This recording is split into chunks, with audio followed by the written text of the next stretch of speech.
Welcome to 1 TV special analysis. నేను మీ RK. నేడు Andhra Pradesh assembly budget సమావేశాలు ప్రారంభమయ్యాయి. ఉదయం 10 గంటలకు ప్రారంభమైనటువంటి సంగతి తెలిసిందే. ఇక సభకి ఆరంభమైన కాసేపటికే వైసీపీ సభ్యులు కూడా అసెంబ్లీకి వచ్చారు. వచ్చిన 10 నిమిషాల్లోపే వాకౌట్ చేశారు. అసలు దీనికంటే ముందు ఈ అసెంబ్లీ సమావేశాలకి జగన్ వస్తాడా రాడా, వస్తే ఎంతసేపు ఉంటాడు అనేటటువంటి అనుమానాలన్నీ ఉండేవి. కానీ ఈ అనుమానాలని జగన్ ఎంతసేపో ఆ సస్పెన్స్ కొనసాగించలేదు. ఎప్పట్లాగే వాళ్ళకి మాత్రమే సొంతమైనటువంటి ఈ ఆనవాయితీని అలాగే కంటిన్యూ చేశారు, బ్రేక్ చేశారు. జగన్తో పాటు వైసీపీ నాయకులు కూడా వాకౌట్ చేశారు. ఇదంతా కేవలం 11 నిమిషాల్లో జరిగిపోయినటువంటి ఒక తంతు అనమాట. ఒక మాజీ ముఖ్యమంత్రి వైసీపీ అదైనటువంటి జగన్మోహన్ రెడ్డి సహా మొత్తం ఎమ్మెల్యేలంతా కూడా ఆ పార్టీ తరపున ఎవరైతే గెలిచారో వాళ్ళందరూ కూడా కేవలం 11 నిమిషాల వ్యవధిలోనే అసెంబ్లీ నుంచి బయటికి వెళ్ళిపోవడం జరిగింది. అయితే ఇక్కడికి వచ్చిన తర్వాత వాళ్ళు ప్రధాన అజెండాగా అయితే తిరుమల లడ్డు అంశాన్ని ఈ మధ్య మనం చూసాం కదా, కల్తీ జరిగిందని చెప్పి వైసీపీపై టీడీపీ పార్టీ చెప్తుంది. లేదు, కల్తీ జరగలేదు అనేటటువంటిది వైసీపీ చేస్తున్నటువంటి కౌంటర్ ఇవన్నీ కూడా జరుగుతూనే ఉన్నాయి. మరి ఈ అంశాన్ని ప్రధానంగా చర్చించే అజెండాతో అయితే వచ్చినట్టుంది. తిరుమల లడ్డు గోవిందా గోవిందా అంటూ లాబీల్లో కూడా నినాదాలు చేయడం జరిగింది. మరి ఆ సమయంలో జై జగన్ అనే నినాదాలు కూడా వైసీపీ సభ్యులు చేశారు. అయితే జగన్మోహన్ రెడ్డి మాత్రం అలాంటివన్నీ ఇక్కడ చెయ్యొద్దు అని వారించినా కానీ వాళ్ళు ఆ విధంగా నినాదాలు చేసుకుంటూనే ఉన్నారు. మొత్తం 10 గంటలకు వైసీపీ సభ్యులు ఇన్ టైంలోనే వెళ్ళారు, కానీ అవుట్ టైం మాత్రం కొంచెం ముందుగానే వచ్చారు. 11 నిమిషాల పాటు నినాదాలు చేస్తూనే ఉన్నారు వైసీపీ సభ్యులు. అయితే ప్రారంభమైన వెంటనే ప్రతిపక్షం అధికార పక్షాల మధ్య వాగ్వివాదం చోటు చేసుకుంది. కీలక అంశాలపై చర్చకు మాకు అవకాశం ఇవ్వలేదు అనేటటువంటిది వైసీపీ సభ్యులు యొక్క ఆరోపణ, అసంతృప్తి. ఇవన్నీ కూడా అసలు 11 నిమిషాల్లోనే అవకాశం ఇవ్వాలని కోరుకోవడం ఏంటి, అసంతృప్తి వ్యక్తపరచడం, వాకౌట్ చేయడం ఏంటి?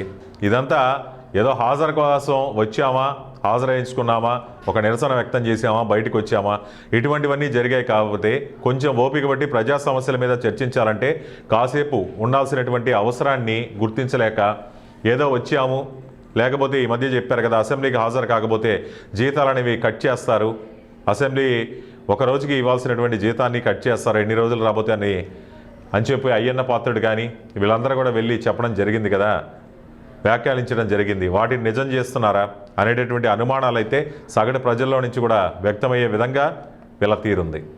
సభలో తమకు మాట్లాడే అవకాశం ఇవ్వలేదు. 11 నిమిషాల్లోనే అవకాశాలు అందరికీ ఇచ్చేవి కదా, ప్రజా సమస్యలను ప్రస్తావించడానికి మాకు అనుమతి ఇవ్వట్లేదు అంటూ వైసీపీ సభ్యులు చెప్తున్నారు.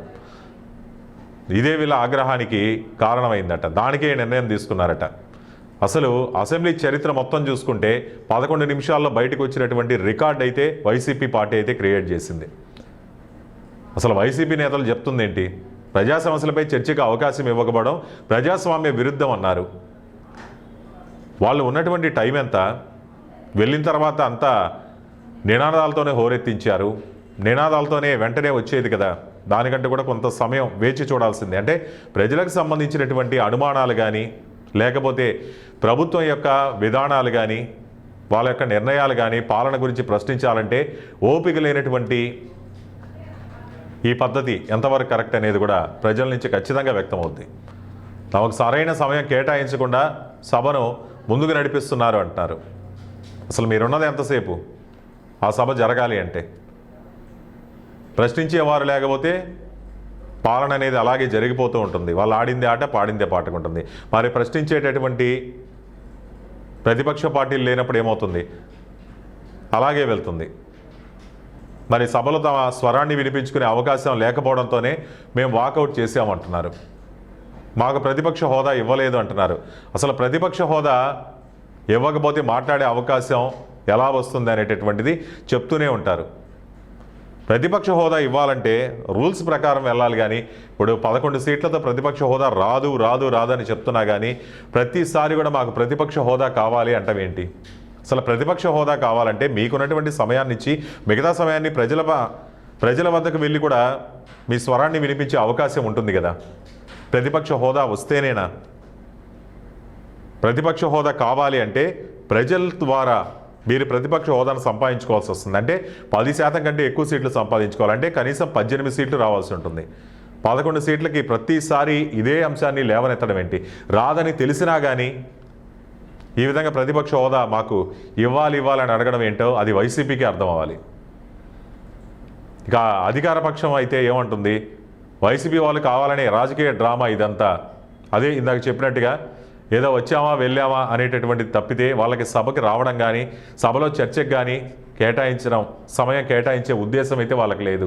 ఎందుకంటే ఏదన్నా ఒక టాపిక్ మీద చర్చ కొనసాగితే వాళ్ళకు ఉన్నటువంటి లోపాలు బయటపడే అవకాశం ఉంటుంది.